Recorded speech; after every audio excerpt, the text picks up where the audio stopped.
In this episode, I welcome very warmly two scholars of cultural historical activity theory, CHAT, Professor Yrjö Engeström and his PhD candidate Pauliina Rantavuori. Well, to use the word scholar for Yrjö is completely inadequate actually, as he is a true giant and leader in the field of CHAT research and its associated practices. If you have ever come across the CHAT triangle models or heard of developmental work research or the expansive learning cycle, we have Yrjö and colleagues to thank greatly for those. Currently, Yrjö is Professor Emeritus of Education at University of Helsinki and of Communication at University of California, San Diego. He is the Director of the Centre for Research on Activity Development and Learning, or CRADLE as it's called, in Helsinki, and visiting professor at Rhodes University, South Africa, and University West, Sweden. He is known for the methodology of formative interventions and the Change Laboratory, and has written several books, including Learning by Expanding, which is in its second edition, Studies in Expansive Learning, 2016, Expertise in Transition, 2018, and more recently, Concept Formation in the Wild 2024, all published by Cambridge University Press. Pauliina Rantavuori is a doctoral researcher in the doctoral programme in Education and Society at Tampere University. She is currently finalising her dissertation titled Adolescents Gaining Power as part of the Academy of Finland project in search of significance, fostering movement across the 5 worlds of adolescence, which is led by Professor Yrjö Engeström. She is a member of the research team RESET, directed by Professor Annalisa Senino. She was part of the team, led by Yrjö, who received the Best Practice-Based Research Award at the April conference in 2023 for this work. What an honour to have the opportunity to speak with Yrjö and Pauliina, and you can find out more about both of them and read their publications by following the links in the episode description. My own research has been hugely influenced by the models and tools that Yrjö and colleagues have developed, which you can find out more about at the website www.gillianorb.com. If you have ever listened to an episode of this podcast, EdPsych Bite, I would really love to hear what you think of it and your ideas for development. As I continue a search for learning possibilities, I am wondering how this podcast does or does not support that, and your honest view would be so valuable and help inform the future of the podcast and my PhD. So the first half of this episode is quite theory heavy, and the second half is how that has been applied to help understand processes at work when groups of adolescents are given time, space, resources and support to understand their own conflicts of motives and how to take action within them. So with that said, we hope you enjoy the conversation as much as we did. And reading your bios made me realise I could dedicate a whole podcast to many different aspects of your work. But we're here today, I think, to mainly focus on your more recent paper, In Search of Significance, Fostering Movement Across the 5 Worlds of Adolescence. And I wonder, I think many people that are listening might have heard of CHAT before, they might have heard of Change Laboratories, but they might not be so familiar with what they are and the kind of essence behind them.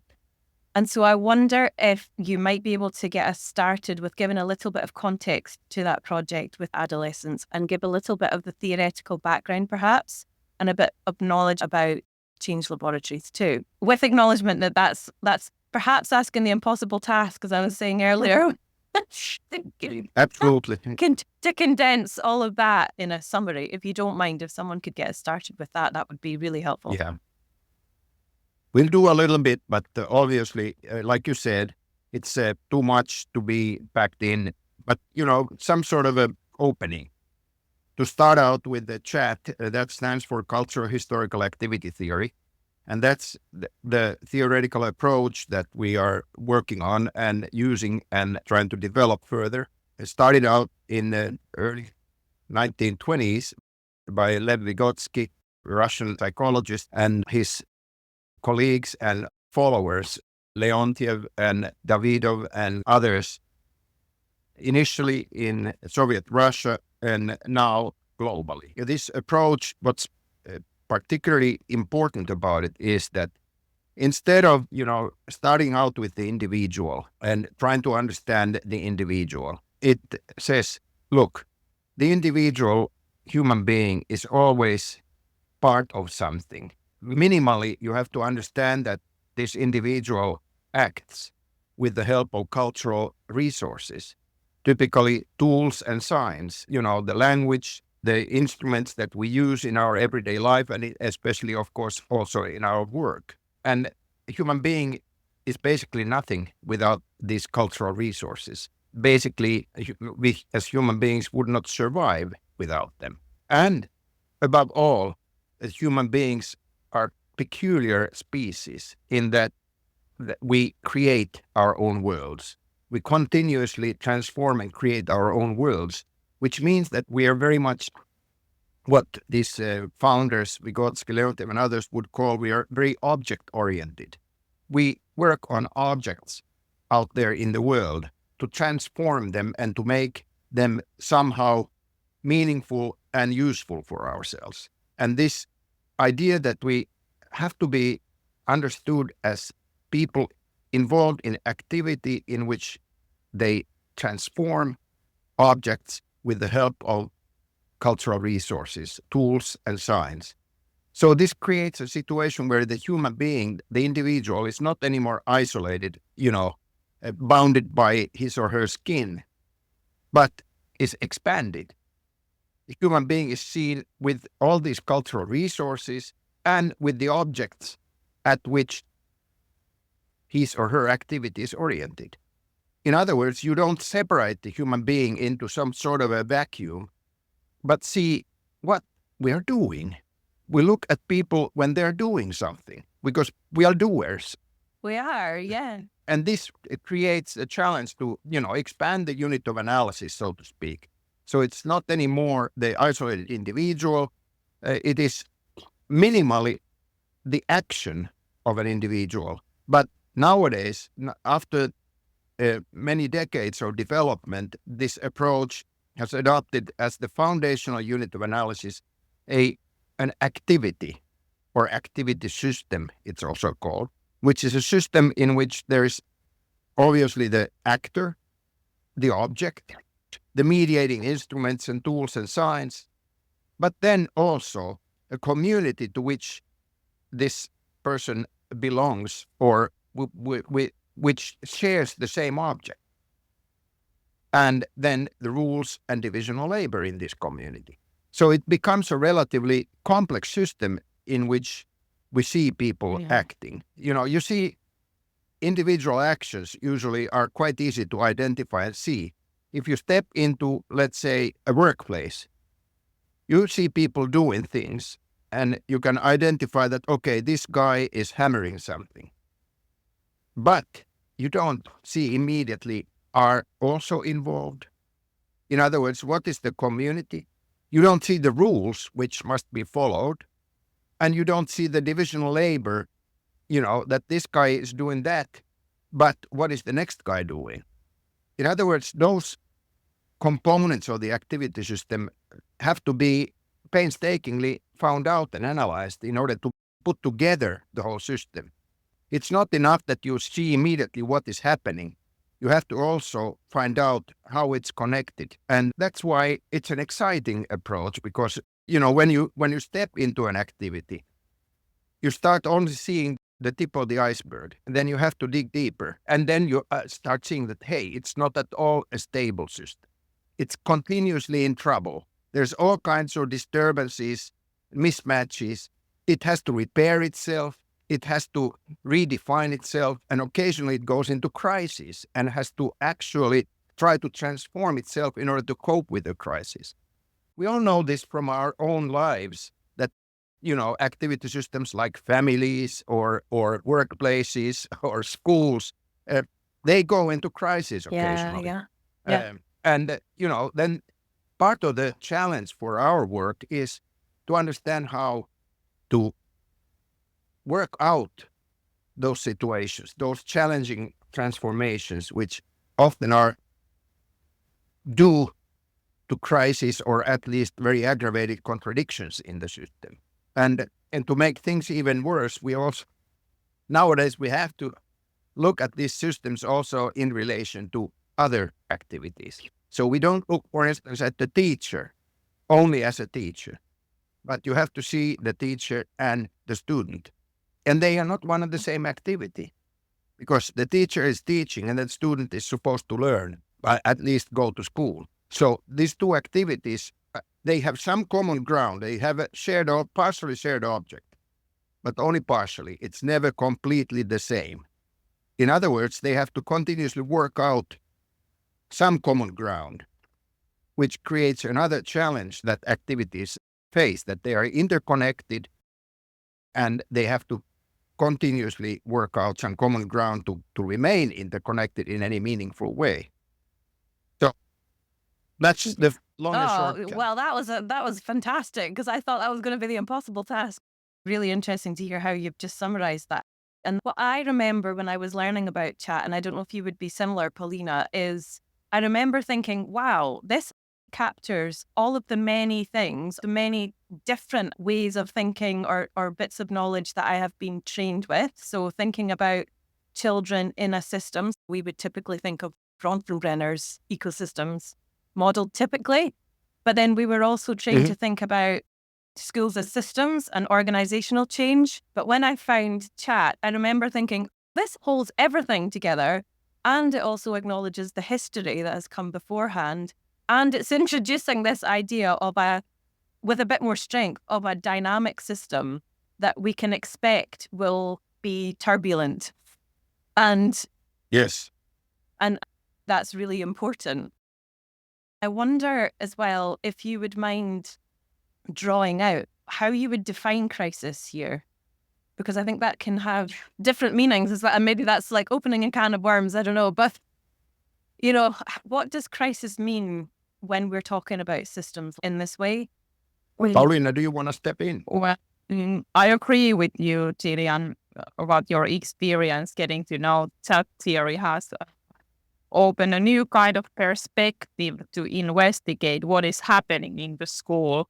And like Yrjö, you said about these different interconnected activity systems, they are really visible in the daily lives in school. There are teachers' activity system and students' activity system. And if I think about the context of my own PhD, which focuses on students and focuses on school development, and what would I be thinking about? What would be the crisis if you consider school? I think, one of the main concerns that we have in Finland and also globally is problems with school attendance and also problems related to stress and pressures what students have related to exams and grades. And I think the overall worries about what is school for? What can school give to students? Why would we go to school? What is the meaning of school now? Yeah. I think Pauliina is hitting something very important here. We, in a way, on one hand, if you think about what is the crisis, in a recent issue of The Lancet, there was a high-level expert panel report, and they titled it The Global Mental Health Crisis of Young People. So what we are seeing, and which is often not really quite understood, is a dramatic increase in very serious mental health problems among adolescents and young people across the globe. And this is related, of course, to the school, because part of this mental health crisis is simply various forms of alienation. Just not seeing what is going on. Why should I be involved in this? What is the meaning and purpose of all this?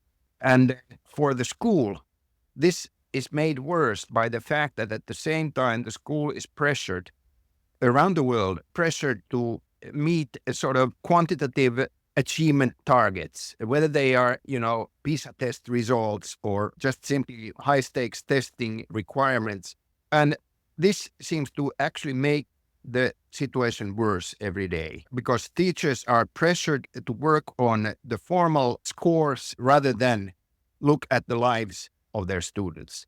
And, you might say that a crisis is a too strong a word, but at least we can say that in various parts of the world, we have something which is starting to approach the crisis. And the crisis, I think, can be simply understood as a situation where the participating people realize that we cannot go on like this. Something must radically change. This is not anymore viable. And this situation is not yet quite there in many schools, but we're getting close. And I think the potential that a crisis holds, I suppose, is another way that I've started to think about that word, because I think crisis can make something sound and feel like, oh, it's catastrophic. Like this is, there's no coming back from this. But actually what I like about how it's used in chat is that actually that can be the start of, that can be a necessary part of transformational change. Yes, indeed. We need to understand that bit. You got a lot of contradictions in order to understand that you can actually change something. Yeah. Just to come back to chat generally, just for a minute, could you speak to some maybe common misconceptions that are sometimes made or that you maybe sometimes hear about chat or critiques? Oh, there are many. One of them is that, chat ignores the individual. Chat puts everything into the collective and therefore the individual disappears. And I think often these critiques are based on something that colleagues have basically thought out by themselves, but not really done their homework. So, of course, we often emphasize that in chat research, you typically have to sort of switch between the individual subject's point of view and the point of view of the system. It's kind of a movement between these two different perspectives, but you cannot do it without also taking the individual subject's point of view. And if you look at any good empirical piece of research based on chat, you hear and see those individuals speaking and acting. In other words, a very important part of this type of research is to bring up the actors themselves, the subjects themselves, but not to dwell in their sort of psychological characteristics, but to see them as actors, the people who have their own will, their own object, their own aims in life and in work, and to treat them as people rather than as psychologically constructed, mysterious subjects who are full of psychological traits or properties. But that's just one of the many. Any major theory has a lot of critiques. Mm-hmm. Yeah, of course. And that's the other thing for me, I think, is that, and I noticed it at the conference as well at ISCAR, there was a lot of discussion around agency, which actually, in the early stages of my understanding of chat, I hadn't expected, but was really encouraged. And that was like, oh, okay, so we are talking about agency here as well. We're talking about individuals within systems and how they are acting and how they're moving and how the system around is also doing those things. Yeah, you're quite right to observe that the agency, and particularly what we call transformative agency, not just any agency, but agency which leads to consequential efforts to change the world and change one's own life, has become a very prominent topic in the chat during the past 10 years only. So in a way, you're quite right. And particularly this has happened especially after 2015, when Annalisa Sannino published a seminal paper on Vygotsky's theory of volitional action and the theory of double stimulation. And that has sparkled a huge amount of interest and various studies around the world in which agency is seen in a new light. You see, the traditional idea of agency is that it's an individual property, that you can say, oh, you don't have very much agency, or, oh, you have a lot of agency. And agency is not a property that you have much or little. It is actions. And you have to study what makes it possible for people to act in a transformative way in difficult situations. And then you touch the real core of agency. Yeah, okay, I know. And so this idea of transformative agency by double stimulation, or TADS, is part of chat that feels a bit more recently understood by me. And I'm certainly not fully understanding it all yet at this point, but it's a really interesting part of things, I think, to be thinking about, because that's the bit, isn't it, that generates new activity, I think. That's certainly how I've understood things. And Pauliina, I was quite interested in your study if you saw examples of TADS, or transformative agency by double stimulation, with some of the young people that you worked with. And actually, maybe before we get to that, I know we're kind of talking about it here, but would you mind, or someone maybe mind, giving a bit of a definition of TADS? Or a bit more, I'm sure either of you could probably make you. Please, Lilian. How would you define? Well, I go for it, and then you can do. Okay, so my understanding is that the double stimulation bit, the first stimulus might be the problem or the situation that someone is in. And the second stimulus is some sort of tool or artifact or external, previously neutral thing and now has some sort of meaning, something that can support that individual or that system to come out of a feeling of being stuck and to expand, or to generate some agency to come out of that situation. Sounds very good. Okay, that's reassuring. Speaking to the actual experts on this, so we'll get Annalise on here as well. She can let me know. But that is how I have understood it. And that idea of a second stimulus as being something that might be somewhat directed to bring in, as in it's not completely random, but how that has come about can come from models from chat. So, for example, the second generation triangle model of chat, which I know chat is known for quite a lot, can be at that second can be that second stimulus, or the third generation chat models, or even the cycle of expansive learning I've found can be a really, really helpful second stimulus. So some sort of thing, some sort of a tool, I guess, that can just help reconceptualize the problem or the situation or whatever, the activity system, in a way that can generate activity going forward.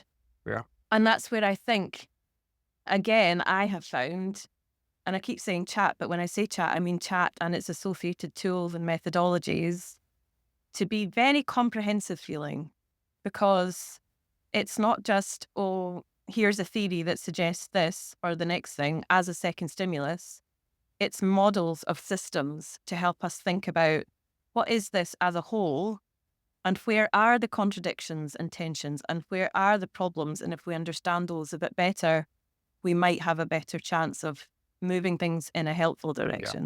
Yeah. Those are very demanding second stimuli that you mentioned. Yeah. Vygotsky's own classic example is that if a person is put in a difficult situation where he or she is kind of stuck, like for instance, his example is the famous waiting experiment, in which a person is asked to wait in a room until the experimenter returns, but the experimenter doesn't return. And the person is waiting and wondering, should I stay or should I leave? And in this situation, Vygotsky pointed out that people often, they find some second stimulus. For instance, they look at the clock and say, when it's 2 o'clock, I will leave. And this empowers the person to take the action of breaking out of this paralysis. So that's a very simple example of a second stimulus, the clock, invested with the particular meaning that it allows me to take this action of leaving because I have decided to give this deadline. But of course, when we're looking at collective efforts of change, often they need to be much more, let's say, complex. For instance, those models that you mentioned have often served people in transformation efforts as that something that gives me a support to understand the situation and to move forward. It's very simple. When we move out or try to move out of a difficult situation, might even call it crisis, or at least a paralyzing situation in which we don't know what to do. We typically need something. The classic example, if also from Vygotsky, is that if you don't know which way to go, you might toss the coin, and use it as a sort of help you decide. In everyday life, we have a lot of double stimulation going on. We don't even notice it, but it's happening all the time. We need these supports.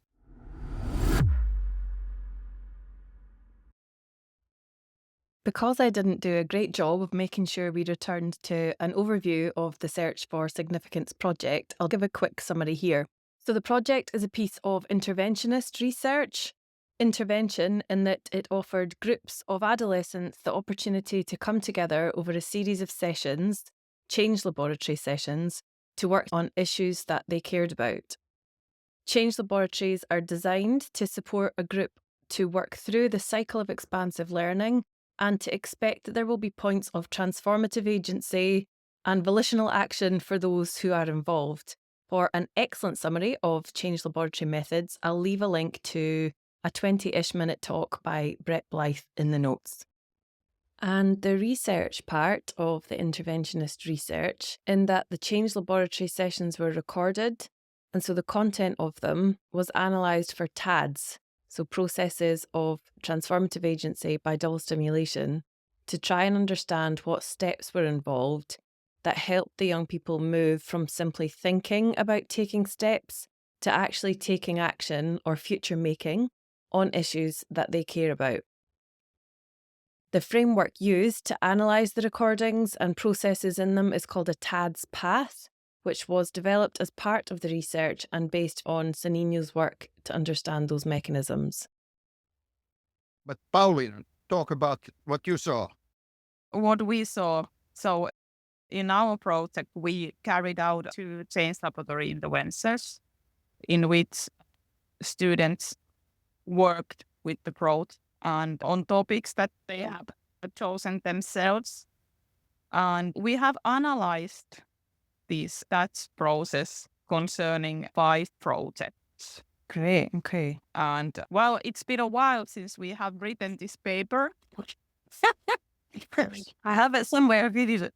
Yeah, and a lot has happened after that. But Yrjö, please correct me if I'm wrong, but I remember that especially when we did this analysis, we analyzed like that path through different steps. And the conflict of motives and the creation of the second stimuli, they were the most critical and most important steps in this process. And it's very, very fascinating and interesting to see first how, like Yrjö, you said that usually we are facing double stimulation situation and it is everywhere. But the conflict of motives that students articulated and work in these projects, they weren't simple. They were difficult and complex, and it was really fascinating how when they worked collectively in their own project groups, but also with the whole participant groups, with their conflict of motives, how they step by step created second stimuli to break out this paralyzing situation. The group that Pauliina herself was facilitating and supporting, these were students who were worried about bullying, about discrimination of students who look different, who have different skin color, different ethnic background, different habits, etc. And in a way, their conflict of motives was that they had experienced these pressures themselves and wanted to do something about it. They wanted to somehow say, hey, stop this. Let's start to tolerate one another. And so this was their conflict of motives. It was very vivid and clear.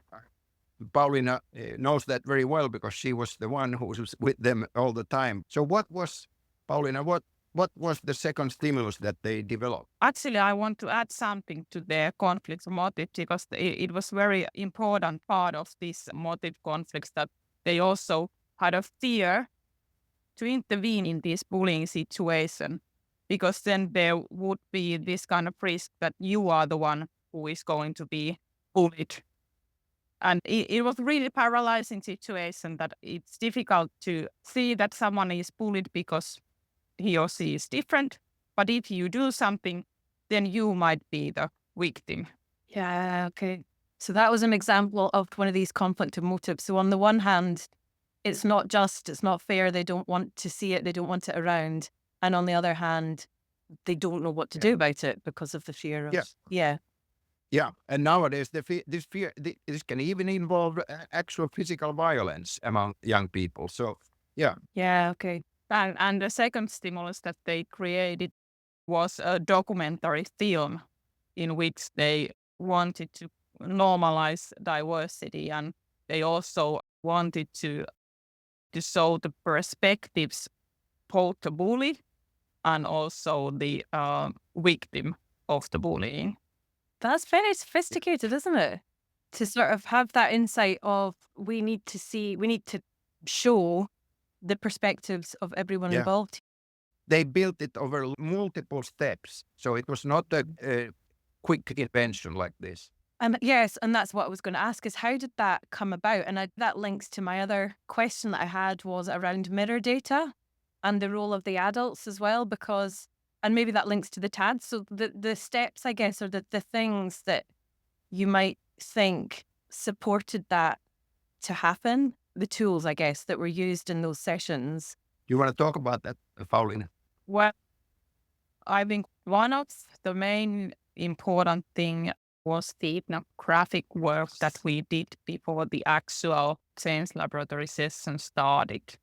Okay, ethnographic, yes. Yeah. We started this project during the pandemic time. So it wasn't possible to kind of hang around in school and get to know these students in formal way, but we were able to conduct the interviews. We interviewed all the students and school staff members and also school partners outside the school. And we aimed to get an idea in which kind of a world these students are living. Okay, so quite broad interviews, just generally. Very open-ended. And gradually they led to the identification of some, let's say, red threads, which sort of gave us a hunch of what might be the key conflicts or motives that these students are experiencing. And eventually that to help them to actually select their topics, we also then brought in, a list of all kinds of issues. From a recent survey study, we knew that the young people in Finland were worried about, but we added to that list also the worries that they had expressed in their interviews. And we put that on the wall and said, this is just a list of possibilities. Now, think what might be really the most important concern that you have, and then form a group around that. And that was not easy because the point is that usually students feel that all these topics are given to them from above. In this case, they had to actually formulate their own topic. But it worked out. They were first a little bit surprised because this is not very common in a school setting. But then when they started going, it showed that there's a huge potential there. These topics were not irrelevant also for the adults. They were actually societally important concerns. Yeah. And sometimes I imagine the adults will have had similar conflict of motives, potentially. I know that wasn't the focus of the study, but they're real dilemmas, aren't they, of a school system to know that these things happen and not know how to actually manage them. And we also instructed students to produce these kind of posters of the worlds in which they had a chance to reflect challenges and also strengths related to these different worlds they live in. And I think that was also really important thing to do, that we met those students and then we worked for an hour with the students. Yeah. And was that before the Change Laboratory started? Was that, that was beforehand. Yeah, okay. So that was kind of preparation sort of work, We wanted to acknowledge that we understand that school is not the only place where you live. There is also family. There is also the world of the peers, the friends. There's the world of the social media. And there's even the world where you imagine your own future. In other words, these different worlds where we kind of ask them to reflect on them. And how did they reflect on that? Because I thought in the paper, I bet to have that written down and acknowledged, like you're spanning multiple worlds here. You know, there's lots of different activity systems that we all exist in.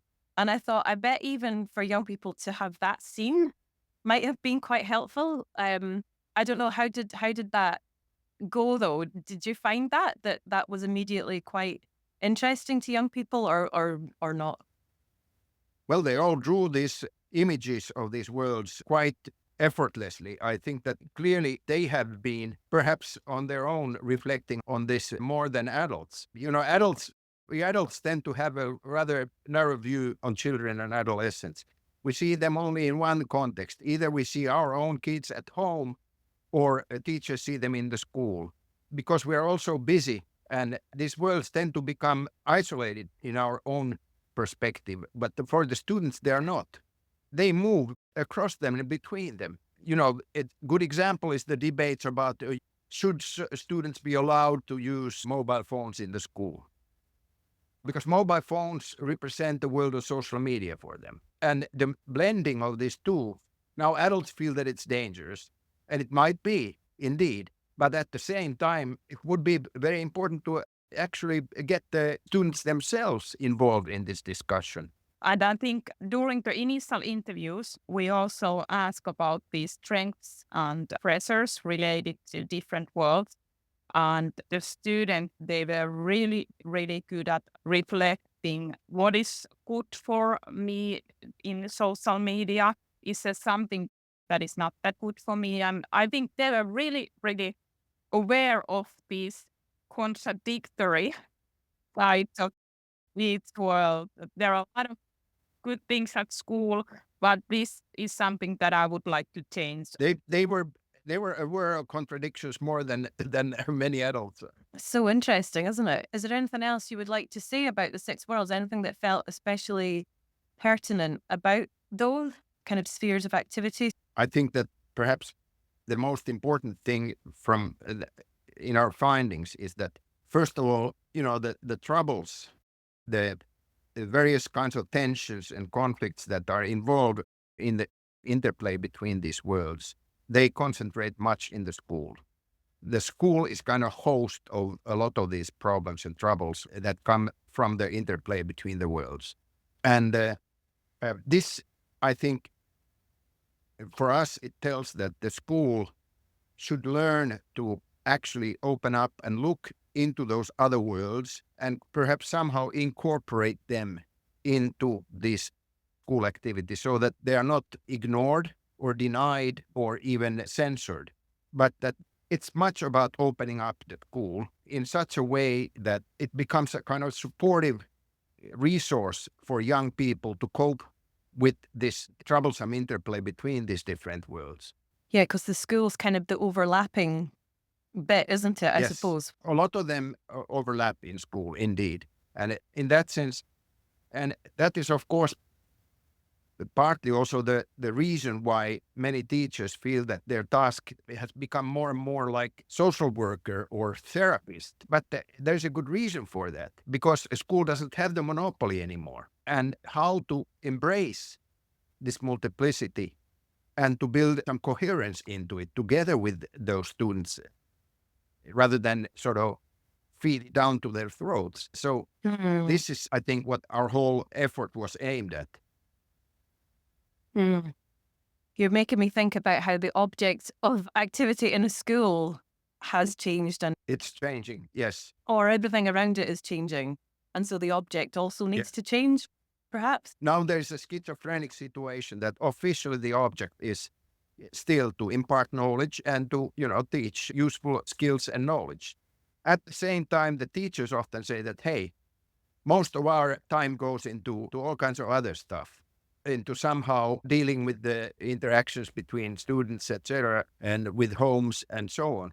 And in other words, the object is kind of being split or fragmented, and how to rebuild it in an expansive way rather than by excluding something is the challenge. Yes, yeah. I was looking at the novel contributions that you mentioned in the paper, and instead of static worlds, adolescent lives are analysed as dynamic activity systems with multiple interconnections and systemic contradictions, and that the focus is shifted from transitions to transformations across these worlds. And that's a big point of it, isn't Yeah. it? That they're dynamic, we're moving, things evolve and change. And Yeah, all due respect to the original work of Patricia Phelan and her research group in the 1990s, because they started with those three worlds and were interested in how do students learn to cross the boundaries between these worlds. But it was still focused on individual students. Now it's a question of bringing these worlds as complex collective activities into meaningful interplay. So there is a shift, but the original work is still a very valuable starting point for us. yeah, and I can include the links in the show notes as well for people to read more about things. And then in terms of the findings, and we've touched on a couple of points there, but I would love to hear a little more about that if you don't mind. So the projects that the young people took forward and also their perspectives on the whole thing, if you have any information you can share about that. Well, I think for me, having a long history and background as a special education teacher and working for 20 years in schools, I think the most important thing was that these projects and these process, students were the central agents. They were the owners of the process. And I'm happy that we as adults, we managed to give the power for the students, and we did not push them to our directions, because of course there were challenging points when you are thinking about that, hey, I'm leading this group, which direction this is going, and do I trust to the students, or do I behave like I used to be when I was working in school, that I have the knowledge and I have the idea how we are going to do this. But this was one of the most important things that I learned during this process, that adolescents, they have much more potential that is not that often recognized in schools because of all these reasons that Yrjö, you already explained, that there are a lot of issues that we have to take care of. I would add that the dissertation that Pauliina is going to submit within a month oh, well done. also lifts up the We'll see. issue of what it means that students can gain power. The very idiom of students having power may sound dangerous somehow, that, they're not adults, they are not yet mature. What do you mean power? Does that mean that they do all kinds of foolish things and so on? But I think that this study, Pauliina's dissertation, will open our eyes to that power is something. First of all, it's not something that is predefined, but you have to look at it in action, how this power becomes established. And mostly it is simply the power to take initiatives and to bring them to some sort of fruition. And it is not about formal position or saying that I determine what we do. It is much more this gaining of gaining some sort of grasp of the object that can bring us forward. And it's also not something that is personified in any one single student or anything like that. It's not that there were hierarchies, but that power basically was an emergent phenomenon. But it became more and more clear. It also does include transgressive actions, where they say, no, teacher, we don't like this.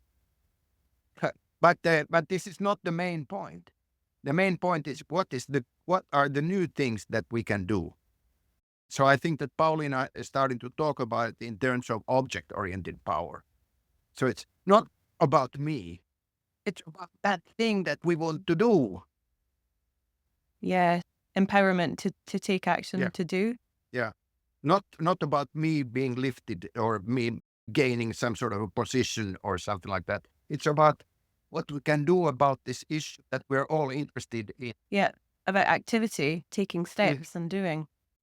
Yeah, and I think during these change laboratories, we had some kind of idea what happens when students have power Okay. and what happens when the power is given to them in this kind of context. It led to really good results. It led to different kind of projects that they wanted to produce and they wanted to present to wider audience. What else? They had a chance to work on issues they found important, not only for themselves, but for society. And well, I think this project has been so huge that there are so many different kind of issues and details that we could bring up what happened. Like I think one student said that during this project, I have realized that I'm able to impact Wow. issues I found important. That they matter. They count. Like what they're doing makes a Yes. difference. Yeah. And if that kind of result is reached in school, the school has actually accomplished a lot. Yeah. This kind of realization that I can actually influence things and make a difference. Yeah. Wow. That's really powerful, actually. And just to bring us back to maybe the TADS aspect or the process, any particular second stimuli or any stories around the generation or the use of second stimuli or double stimulation? Anything that comes to mind? I think that one of the findings that we noticed is that in these kinds of projects, they generated typically second stimuli that started to have a kind of their own dynamic over long haul, so that they were not momentary. But, if your second stimulus is a documentary film, it's a demanding thing to do. It can't accomplish in one evening. Doesn't happen spontaneously. In other words, it becomes we use the kind of jokingly the notion of mangle of practice, which comes from social studies of science and technology. The mangle of practice, meaning that something starts to take its own kind of life and sucks you in. It doesn't, it's not enough to do it once or twice, but you have to kind of take multiple steps and see how it evolves. And this was the same thing in several of these groups, that there was this kind of longitudinal dynamics to this second stimuli. And I think that we didn't expect that. We didn't know that they were willing to engage in this sort of, it's the same thing we mentioned, this kind of class parliament that they created in the other school. I think it's still running, this thing, it was generated to be a durable second stimulus that keeps repeating itself, and perhaps also evolving. So this kind of, let's say, second stimuli that have a life of their own, it might be one of the lessons that we have observed. Yeah, and I think in Yrjö, you can again correct me if I don't remember right, that several groups, they used questionnaires as second stimulus. Oh, Created questionnaires. wow. And they distributed these questionnaires to other students in their school or their friends. Yeah. So they became researchers themselves. Yeah. For instance, as a step to prepare their own idea, like for instance, in the group that I was working with, they wanted to create a kind of leaflet or a brochure in which they would tell examples of bullying on the one hand, and on the other hand, how you could actually make life better for other people. But they got the materials for this by putting out this questionnaire. More than 100 other students responded to that. So, and then they studied these responses and picked the best examples and put them in the brochure, which was then eventually printed and distributed in the whole school. So in a way, I think that this is very important because it speaks about the sort of expansive nature of this type of second stimuli. The idea of get others involved or reach out to the others. That was very, very important in this. And several groups actually were concerned about this. How do we reach others? Wow. Yeah, it is. It's all very, very powerful, actually. It's really thought-provoking, all of it. I was interested in some of the practicalities. So the size of the groups of young people, I know it spanned 2 years and there were 2 different secondary schools, but just in terms of the number of young people that were in these groups, can you remember how many? In my group, I have 4 students, and I think we instructed that this project should be done together with someone else. So at least there should be 2 students in one group, minimally. Yeah. Yeah, small groups. They were between 2 and 5 people. I think that in the Tampere case, there were a couple of groups which were 5 students, weren't there? Yeah. Yeah. And then the one project in Tampere who focused on improving practices in their own class, they had this a little bit bigger group. Because it became it started to involve the whole class. Because their effort was they felt that the teachers just dictate and they don't listen to them. And therefore they wanted to create a forum where their own ideas and initiatives would be regularly taken up. And this started to concern the whole class. And did they self-select the young people? I know in the paper it said you invited them, but I wondered about the detail of that. So did school staff suggest particular young people who they thought might be particularly interested in this, or was there some other process about how the young people came to be involved? In both schools, we discussed with the principals that we would like to have 8th grade students. And of course, it was voluntary. I'm sure that some of the teachers probably encouraged the students to sign up, but in the end, it was only those who wanted to do it. Yeah, yeah. And the reason I'm asking, I suppose, is because I'm imagining some people listening to this and thinking, that sounds great. Where do I start? How do I start a project like this, and what does it actually look like? But the important thing is that part of the initial negotiation was that we wanted these sessions, the Change Laboratory sessions with these volunteering students, to happen in the school premises and during the school hours. So the principal said, okay, we find a way that on this day each week, you can have a certain period of time with them in the school premises in a vacant classroom, and this does not extend their school days. They don't have to do sort of extra work. Yeah. Yeah. So but what's very important that the schools were willing to be flexible and to sort of try to incorporate this kind of activity into the regular school work. Yes. Without that, it would have been very difficult. Yeah. Yeah, and we also did several visits to the school, and we met potential participants, and we informed as much as possible about this research project. And I noticed as well in the paper you spoke of being curious about any adjustments that would be needed, or anything in relation to running an adolescent change laboratory that you would maybe want to be finding out. What do we need to consider here as compared to other change laboratories that you've run in the past or in different places? Were there any key things that you reflected upon? Well, like Yrjö said, you said at some point that we had a really good collaboration with the schools, and the schools were ready to support this kind of work. Yeah, okay, yeah. That is one important thing. And also, I think the overall understanding of the whole idea of change laboratory intervention method, that the main idea is not to educate students.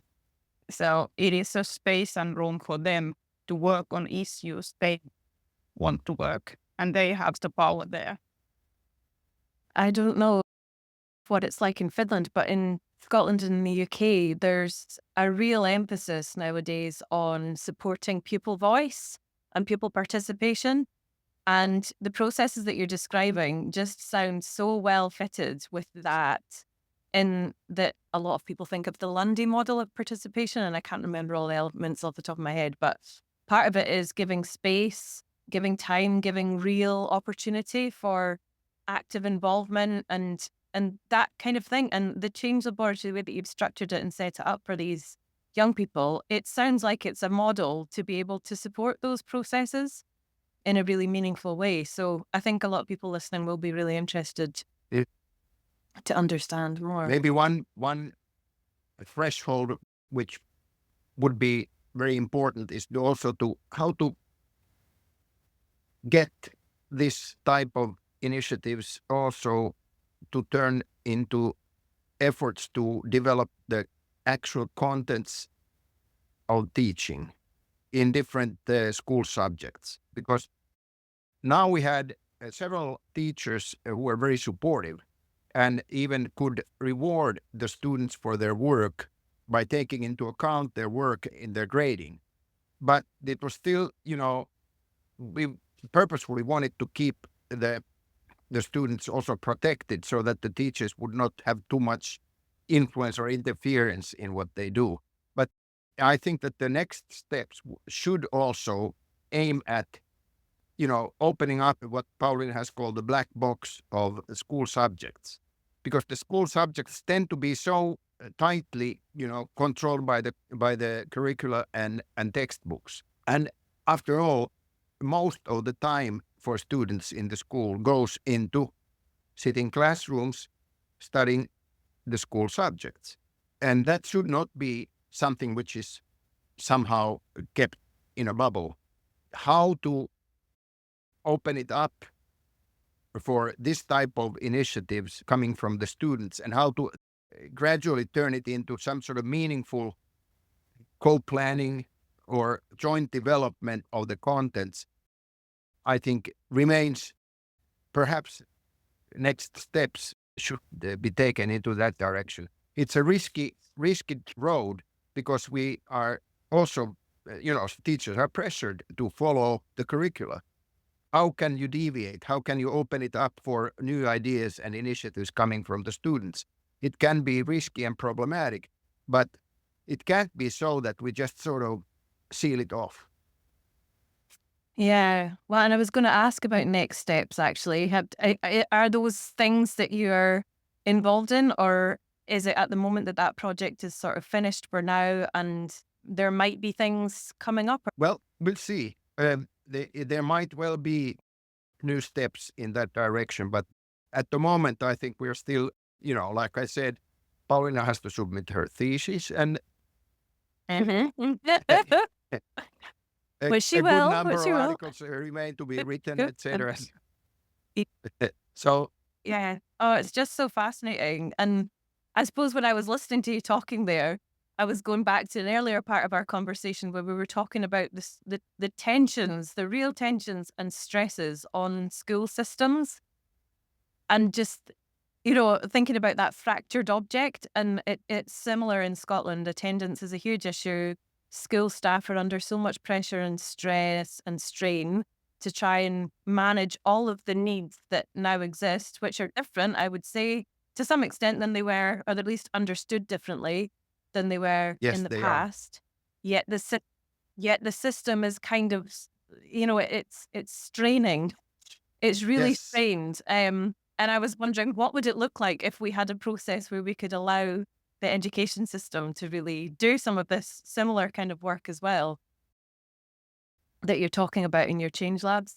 And before I've been to ISCAR, I might think, oh, well, that's like, that's far too big. But having heard so many inspiring stories of all of the inspirational work that people are doing on some of these really big issues internationally, then it's something in my mind now.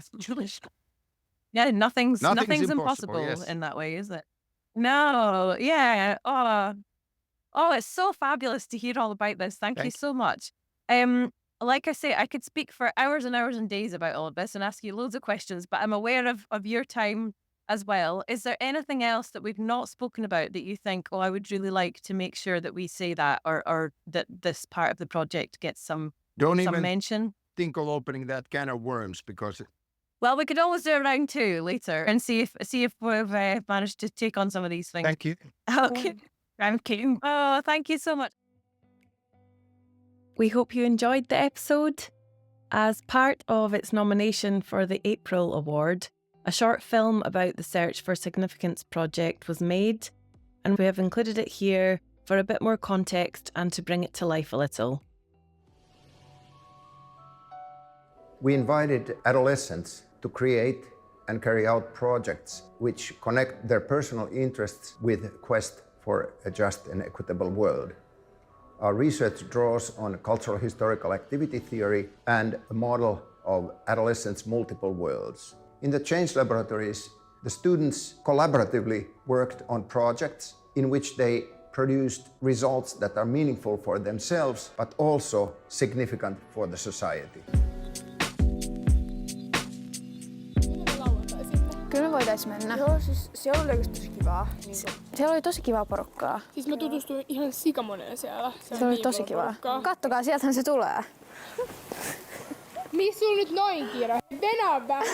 Allowing students to create their own projects in the school context has great potential for the development of teaching and learning and for the development of students' transformative agency. Change Laboratories promoted a sustained search for significance in the lives of these adolescents. This is of utmost importance in the age of widespread alienation among young people.